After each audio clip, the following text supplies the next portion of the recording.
네, 안녕하십니까. 지식뱅가드 하승주입니다. 네, 오늘은 환율 이야기를 한번 해보도록 하겠습니다. 사실 긴급 편성입니다. 지금 오늘 녹음하는 날짜는 4월 17일인데요. 어제 4월 16일자 장중에 환율이 1,400원을 잠깐 찍기도 했었고 결국 1,390원대로 끝났죠. 자, 이거 갑자기 환율이 너무 치솟고 있는데 도대체 이게 왜 이런 것인가? 원인을 알아야지 앞으로 어떻게 될 건가를 판단할 수 있지 않겠습니까? 환율을 올리고 있는 이 원인이 계속 살아있으면 계속 환율은 올라갈 거고 제거돼야지 환율이 안정이 될 수 있을 거니까요. 그래서 일단 오늘은 다른 무엇보다도 환율이 오르면 어떻게 된다라는 것보다도 환율이 최근에 왜 이렇게 급상승했는가의 원인에 대해서 한번 살펴보도록 하겠습니다. 자, 정말 제가 제목으로 미쳐 날뛰는 환율이라고 이렇게 잡았는데요. 이 표현 그대로지 않습니까? 정말 원달러 환율이 미쳐 날뛰고 있습니다. 어제 제가 장중에 한번 네이버를 찍어봤습니다. 그랬더니 1399원일 때를 찍었는데 3월 11일 날 1314원을 찍었는데 4월 16일 날 1399원을 찍었습니다. 한 달 만에 이 정도로 환율이 급등했다라는 말이고, 즉 원화 가치가 낮아진다는 말은 대한민국 국민 전체가 다 똑같이 이렇게 가난해져 버렸다는 말입니다. 이게 왜 이러느냐 하면 이유를 아주 쉽게 얘기한 사람은 그렇습니다. 달러가 올라서 그래. 원화가 낮아진 게 아니라 달러가 올라서 그래. 이런 말입니다. 맞는 말입니다. 그 말은 사실 원달러 환율이 상승했다라는 말은 달러 가치가 높아졌다는 말이니까 절대 틀릴 수가 없는 너무 당연한 말이죠. 그래서 제가 달러화 말고 다른 주요 통화들과의 비교를 한번 봤습니다. 엔화나 유로화나 중국 위안화와의 관계에서도 원화는 다 약세입니다. 이 말은 즉 다른 통화, 달러화에 대해서 약세인 건 그건 동어 반복이죠. 원달러 환율이 상승했다라는 말은 달러화 대비 원화 가치가 하락했다는 말이니까 달러가 강세다 이 말인데, 엔화, 위안화, 유로화에 대해서도 다 똑같이 이렇게 원화가 약세라는 말은 단순히 달러가 올랐기 때문에 원화가 약세다라고 얘기할 수 없는 겁니다. 그냥 원화가 밑으로 처박히는 게 더 원인이 크다라는 말입니다. 자, 다음은요. 이 원화가 약세가 된 것, 달러화가 강세가 된 것 왜 그러냐? 그럼 제일 쉽게 대답하는 게 이스라엘 놈들이 전쟁을 일으켜서 그렇다. 즉 전쟁 일으키고 나면 특히나 중동 전쟁이니까 석유라든가 이런 면에서도 너무 불안해지고 국제 정세가 불안해지면 지정학적인 리스크가 커지면 세계 최고의 안전자산인 달러화로 수요가 몰리고 그러니까 달러가 강세가 되는 거다라고 이렇게 이야기를 합니다. 맞는 말입니다. 다른 이유가 뭐 있겠습니까? 이스라엘이 전쟁을 또 일으켰다라는 점이 제일 큰 이유이겠지요. 그러면 제가 이건 너무 웃겨서 한번 들고 와본 건데, 이 전쟁에서 제일 큰 피해를 볼 국가는 어디겠습니까? 당연히 이스라엘이겠죠. 지가 전쟁을 일으켜가지고 이기든 지든 큰 피해를 입는 것은 당연할 것입니다. 그런데 어제 원화 환율은 하다못해 이스라엘 돈에 비해서도 약세를 보였습니다. 아니, 전쟁은 이스라엘이 일으켰는데 원화, 대한민국 원화는 이스라엘보다도 더 약세를 보였다는 말입니다. 즉 이 말은 외부 변수, 달러화가 강세를 보일 이유, 이스라엘, 이란과의 전쟁으로 인한 여러 가지 지정학적인 피해, 이런 것들이 당연히 있지만서도 한국 내부의 원인, 대한민국의 원인이 더 크다라는 아주 강력한 반증이 되는 것입니다. 우리 교과서에 나와 있는 대로 환율은 어떻게 결정되고, 그래서 지금 현재 상황이 어떻기 때문에 원달러 환율이 이렇게 상승이 했다라는 점을 하나하나씩 알아보도록 하겠습니다. 자, 환율의 결정 요인은 정말 많습니다. 한 나라의 통화 가치를 결정하는 요인은 그 나라의 원화를 좋아하는 사람들이 많아져 가지고 원화의 수요가 높아지면 원화 가치는 오르겠죠. 반면 원화에 대한 수요가 떨어지면 대한민국 원화는 받아보면 쓸데도 없어. 안 살래? 라고 하는 사람들이 많아지면 원화 가치는 낮아지겠죠. 그냥 퉁치고 말하면 원화에 대한 수요 공급으로 결정이 됩니다. 자, 그런데 이 수요 공급을 결정짓는 요인들이 또 너무너무 많죠. 그래서 따지고 들자면 수천 가지가 되겠지만 또 제일 중요한 것들 몇 가지만 살펴보도록 하겠습니다. 1번은 실물 경제적 측면에서 일단 물가 차이입니다. 뭐 어느 한 국가의 물가는 낮고 다른 나라의 국가는 높다라고 생각해 봅시다. 일본에서 아이폰이 뭐 200만 원에 팔리는데 우리나라에서는 150만 원에 팔리고 있다. 그러면 일본 사람들 한국에 와가지고 다 아이폰 사들고 갈 겁니다. 그렇죠? 당연히 우리나라의 물가가 싸니까 일본 사람들이 우리나라에 와서 물건을 사게 될 것입니다. 이 물가 차이가 사실은 근본적인데요. 일본 사람들이 우리나라에 와서 원화로 계속 이제 아이폰을 사려고 할 거니까 원화에 대한 수요가 높아질 거죠. 우리나라의 물가가 일본보다 만약에 싸다면 앞으로 우리나라 원화의 가치는 앞으로는 점점 높아지게 될 것입니다. 이게 물가 차이고요. 두 번째로는 무역수지입니다. 무역수지라고 써놨는데 사실 경상수지, 즉 서비스까지 포함해서 이렇게 생각을 해보면 국제무역이 있다라는 겁니다. 국제무역에서 우리나라가 수출을 많이 해서 흑자가 났어요. 그러면 우리나라로 달러가 많이 들어옵니다. 근데 우리나라에서는 달러를 안 쓰니까 그렇게 많이 들어온 달러를 가지고 원화로 다 바꾸겠죠. 그렇게 되면 원화에 대한 수요가 높아져서, 즉 무역 수지가 흑자가 되면 원화에 대한 수요가 많아져서 원화 가치가 오르게 됩니다. 무역 수지 적자냐 흑자냐에 따라서 크게 달라지게 되겠죠. 요게 이제 실물 경제적인 측면인데 사실은 요즘은 금융 경제적인 면이 더 큽니다. 금융 경제적 뭐냐? 그러면 그 국제적으로 자금 이동이 엄청 활발하잖아요. 뭐 어떤 경우에는 무역 대금으로 뭐 수출 대금, 수입 대금 이게 왔다 갔다 할 수도 있지만서도 그보다는 투자를 위해서 미국에 투자를 하고 미국 사람들은 한국에, 일본에, 중국에 이렇게 투자를 하고 이런 점들이 엄청 많은 거예요. 이거를 결정짓는 제일 중요한 원인은 바로 금리입니다. 지금 현재 미국 은행에다가 예금을 하면 이자를 5% 주는데 한국은행은 3%밖에 안 준다. 그러면 우리나라 사람들 같은 경우에는 어이구 미국 은행에 지금 하면 예금하면 우리나라보다 2%나 더 주니까 미국 은행에 예금을 해야지 라고 해서 미국으로 돈 사들고 갈 거잖아요. 그래서 원화를 팔고 달러화를 사는 이유가 되니까 달러화가 강세가 됩니다. 즉 국가 간의 금리 차이가 발생을 하면 금리가 낮은 나라에서 금리가 높은 나라로 자금이 이동하는 게 물이 마치 높은 곳에서 낮은 곳으로 흐르는 것처럼 자연스러운 일입니다. 또 주식도 있습니다.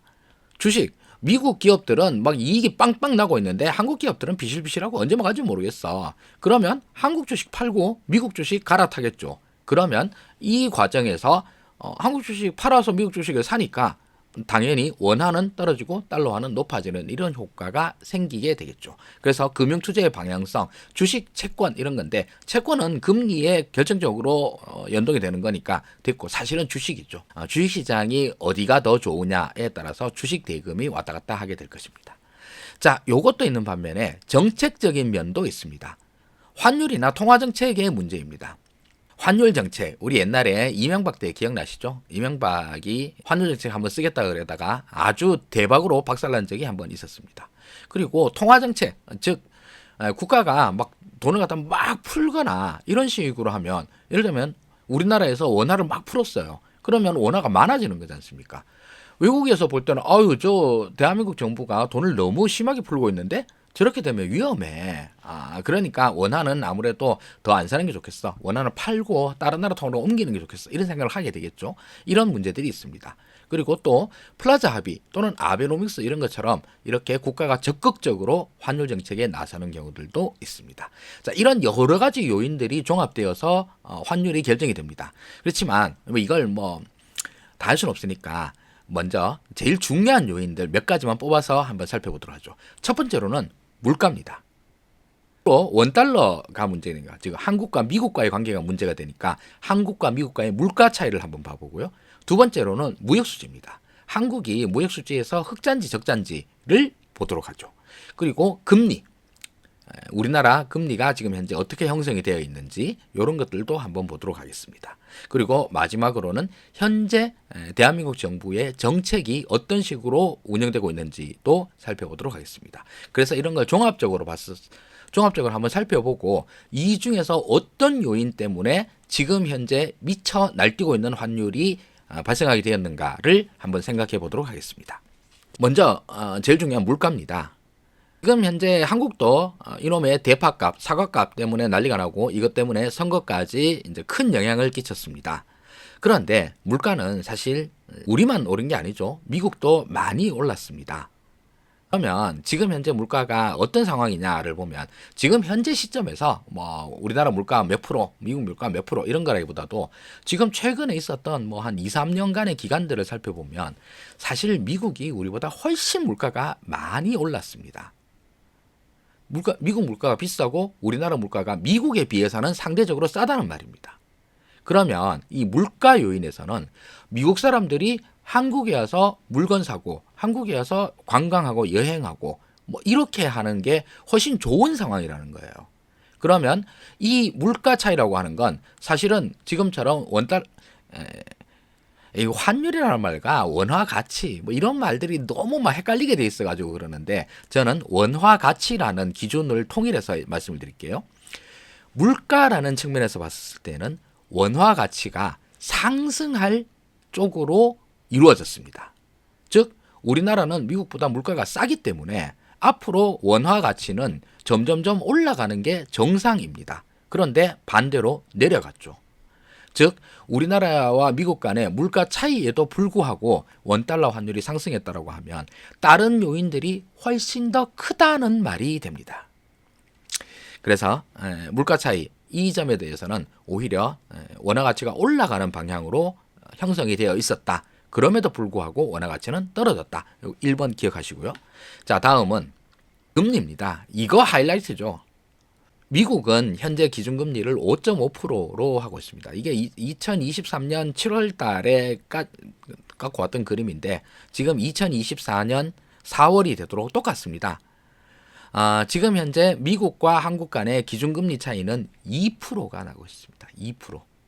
이 점은 제가 옛날에도 영상을 한번 올리긴 했었습니다만 한국은 미국보다 금리가 높은 게 정상입니다. 우리나라보다 미국이 금리가 더 높은 것, 이걸 한미 간 금리 역전이라고 이제 신문에서 표현을 하는데 늘 한국은 미국보다 높은 수준을 유지를 하는 게 맞습니다. 왜냐하면 미국이 우리나라보다 훨씬 더 큰 나라고 훨씬 더 안정된 나라니까 그 나라의 통화 가치도 훨씬 더 높게 평가가 될 것이고 그래서 금리도 좀 더 낮게 금리가 좀 싸게 줘도 미국은 별 문제가 없어요. 그래서 금리가 낮은 게 정상인데 미국은 물가 잡으려고 금리를 있는 대로 올려놨습니다. 우리나라도 그거 쫓아간다고 그러다가 어느 순간 포기해버렸어요. 그래서 지금 뭐 한 20개월인가 동안 계속 기준금리 3.5%를 유지하고 있습니다. 그런데 미국은 현재 5.5%까지 올라가 있는 상황입니다. 지금 한미 간의 금리 역전 현상이 이렇게 큰 폭으로 이렇게 오랫동안 지속이 된 적이 없습니다. 이 금리 차이로 보면 미국은 금리를 5.5%를 주고 우리는 3.5%를 주니까 돈 있는 사람 입장에서는 미국에다가 돈을 놔두면 훨씬 더 이익이죠. 2%나 더 주는데 왜 한국에다가 저금을 하겠습니까? 당연히 미국 은행에다 저금을 하는 게 훨씬 더 낫겠죠. 은행 예금이라고 표현을 했는데 은행 예금뿐만 아니라 채권 같은 경우가 대표적이겠죠. 한국 채권과 미국 채권이 있습니다. 근데 미국 채권이 2%를 더 줘요. 근데 부도날 위험도 사실 미국 채권이 국채라고 할게요. 미국 국채가 부도날 위험이 한국 국채도 물론 없습니다만 거의 없습니다만 미국 국채는 더 없잖아요. 그러면 채권의 안정성도 더 높아. 채권의 금리도 더 많이 줘. 근데 왜 한국 국채를 사겠어요? 당연히 미국 국채를 사죠. 그러니 달러는 미국 쪽으로 쏠리게 되어 있습니다. 그래서 지금 이 금리 차이로 보자고 그러면 원달러 환율, 즉 원화 가치는 떨어지는 게 맞고 달러 가치는 높아지는 게 맞습니다. 자, 금리 차이의 문제에서는 지금 상황이 확실히 설명이 됩니다. 지금 왜 이렇게 떨어지고 있어? 원화 가치가 떨어지고 있어? 라고 묻는다고 그러면 우리나라는 미국보다 금리를 이자를 조금밖에 안 줘서 그런 거 아니야? 너무 당연하지. 이게 일단은 기본적으로 맞는 말입니다. 자, 다음으로 한번 볼까요? 이번에는 서학개미들의 활약입니다. 저도 최근에 나오는 유행어대로 국장 팔아 미장 간다 라는 말이 있습니다. 즉 국내 주식시장 팔고 미국 주식시장으로 간다라는 말입니다. 이 해외 증권 투자는 지금 현재 전국 국내의 여러 유명 증권사에서도 다 서비스를 제공하고 있고 예전에 비해서 미국 주식 투자하는 게 엄청 쉬워진 데다가 한국 주식은 안 오르고 미국 주식은 잘 오르고 있으니 다들 미국 시장으로 갑니다. 그래서 엄청 많이 가요. 이게 2010년 전에 비해서는 거의 뭐 한 10배 가까이 더 많아진 거죠.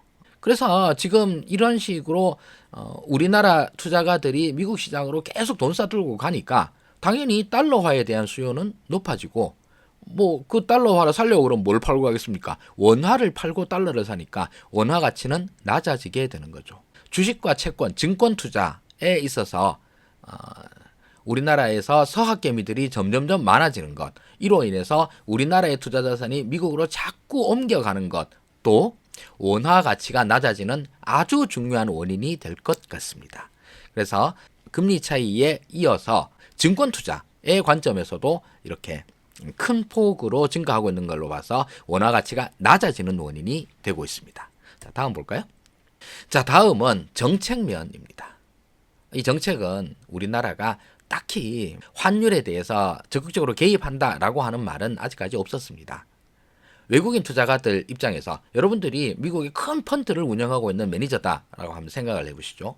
그러면 한국에 투자하려고 그러면 한국의 경제 상황이 안정되어 있는 게 좋겠죠. 그런데 한국은 불안하면 그 불안하다라고 하는 마음이 들기 위해서는 정부의 역할이 중요할 겁니다. 정부가 현재 어떤 식으로 경제 정책을 펼치고 있느냐. 그 중에서도 우리나라 정부가 돈을 너무 이상하게 쓰고 있어.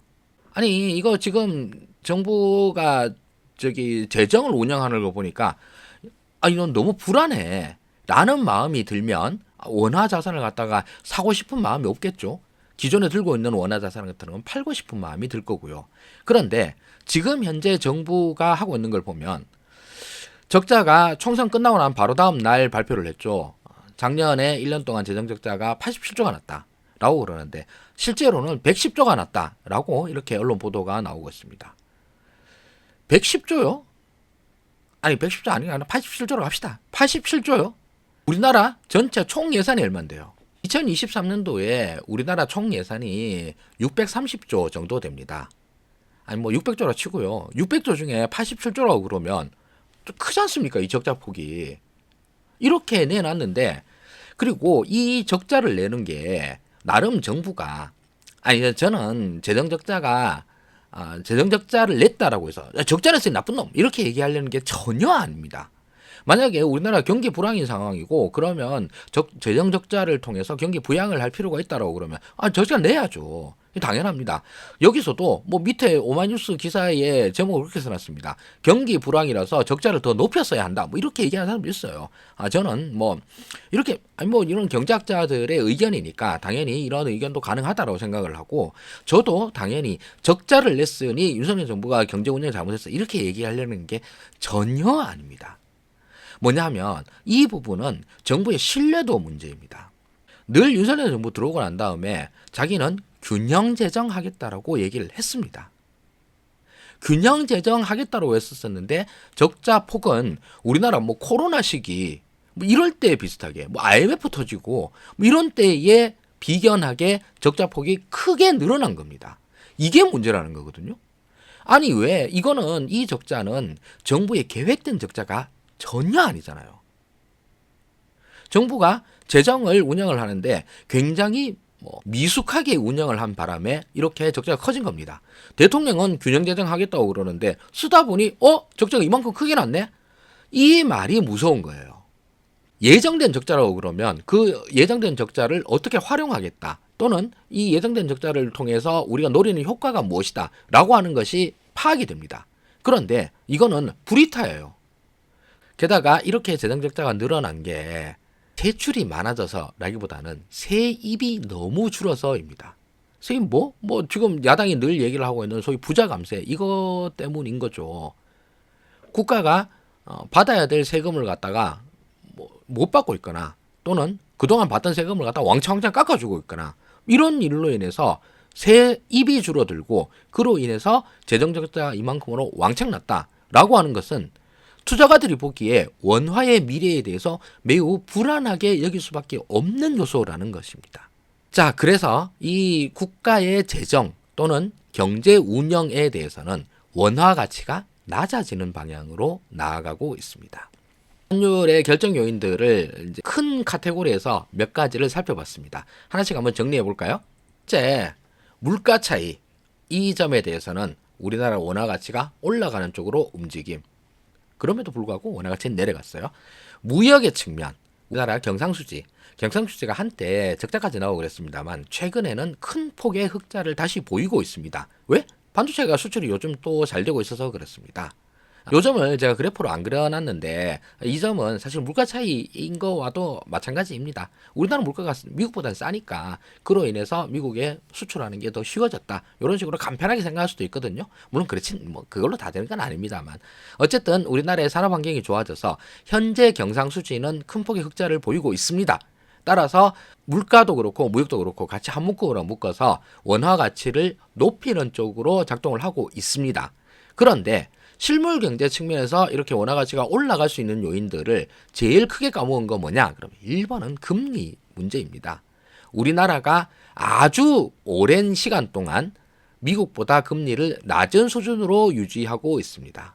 이 부분은 계속 원화 가치를 앞으로 떨어뜨릴 만한 요인으로 계속 존재를 하고 있었습니다. 그래서 우리 처음에 한 2, 3년 전까지만 해도 원달러 환율이 안 이랬습니다. 1,100원 이랬잖아요. 1,100원, 1,000원 이때까지도 이러고 있었었는데 이게 어느 순간 슬금슬금 올라가더니 1,300원이 당연하게 되고 결국은 어제 1,400원까지 보게 되었습니다. 계속 이렇게 원화 가치를 떨어뜨리게 하는 금리 측면이 계속 유지되어 왔다라는 뜻입니다. 그게 어제 결국 폭발을 한 것이고요. 그러다 보니 우리나라의 채권 투자가들은 우리나라 채권을 계속 들고 있을 유혹, 인센티브가 매우 떨어지죠. 그래서 미국 채권을 자꾸 사게 됩니다. 다음에 주식시장도 마찬가지입니다. 주식시장은 미국 주식시장이 훨씬 좋죠. 우리나라보다. 미국 주식은 사면 오른다라고 하는 믿음 있지 않습니까? 미국 우량주는 사면 오르는데 우리나라 우량주는 샀더니만 뭐 반토막 나고 3분의 1 토막 나고 수두룩하더라. 도저히 우리나라 주식은 못 믿겠다. 이런 사람들 수두룩하고 그래서 서학개미들이 훨씬 더 많아지고 있는 상황입니다. 그리고 무엇보다 국가의 경제정책입니다. 적극적으로 환율 정책을 쓴다라는 말은 없었습니다. 그러나 국가가 현재 경제 정책을 운영하고 있는 실력이 너무 떨어지다 보니 전 세계 어떤 투자가라 보더라도 불안해할 수밖에 없는 식으로 운영하고 있다라는 점입니다. 아니 균형 제정 하겠다고 그랬으면 균형 제정을 해야 될 거 아니야. 그런데 이렇게 큰 폭의 적자를 내고 있는 건 왜 그러느냐 물어보면 뭐 우물쭈물해요. 이렇게 크게 나왔다. 미안하대요. 아니 미안한 건 됐고 누가 뭐 당신 사과 듣자고 그래? 그게 문제가 아니라 왜 대통령은 균형 제정하겠다고 그러는데 실제로는 적자가 났느냐에 대해서 알아야 될 거 아닙니까? 그래야 내년부터 균형 제정을 할 건지 적자 제정을 할 건지 정부 말을 믿을 수가 있지 않겠습니까? 아직도 윤석열 대통령은 균형 제정하겠다고 그래요. 그런데 그 말을 현재 누가 믿고 있습니까? 즉 정부 정책의 신뢰도가 바닥으로 떨어지고 있으니 원화에 대한 신뢰도도 같이 떨어질 수밖에 없는 것 아니겠습니까? 환율은 지금 어제 1,400원을 터치한 것 왜 그러느냐? 실물 경제 측면의 물가와 무역 면에서의 원화가치 상승의 요인들을 금융 경제 측면에서의 금리 차이, 금융 투자가들을 유인하고 있는 인센티브의 차이로 인해서 다 까먹고 있음. 거기다가 최근에 있어서는 우리나라의 큰 폭의 재정 적자 87조니 뭐 110조니 하는 식의 이런 재정 적자가 난 것이 투자가들의 불안감을 조장했다라고 저는 정리하도록 하겠습니다. 뭐 외부 요인들 이란과 이스라엘이 전쟁한다. 아예 맞죠. 그것 때문에 오른 건 맞습니다. 그거 아니라고 하는 건 아니고요. 그런데 그걸로 설명할 수 없는 부분들이 너무 크다라는 겁니다. 우리나라 환율이 어제 그렇게 큰 폭으로 오른 것 하다못해 이스라엘 화폐에 대해서도 약세를 보인 것은 결코 설명할 수 없는 요인입니다. 그러면 결국 더 큰 요인은 우리나라 내부적 요인을 봐야 될 것이고 그 내부적 요인으로 제일 중요한 것 1번은 금리, 저금리를 계속 유지하고 있음. 2번은 우리나라의 재정정책, 대통령의 말과 실제의 결과가 너무 크게 차이남으로 정리하도록 하겠습니다. 네, 어제 환율이 왜 이렇게 튀었는가에 대해서 정리해 보았습니다. 도움이 되셨으면 좋겠습니다. 이 부분 환율에 대해서는 계속 추적하면서 코멘트 할 게 있으면 말씀드리도록 하겠습니다. 지금까지 지식의 뱅가 됐습니다. 대단히 고맙습니다.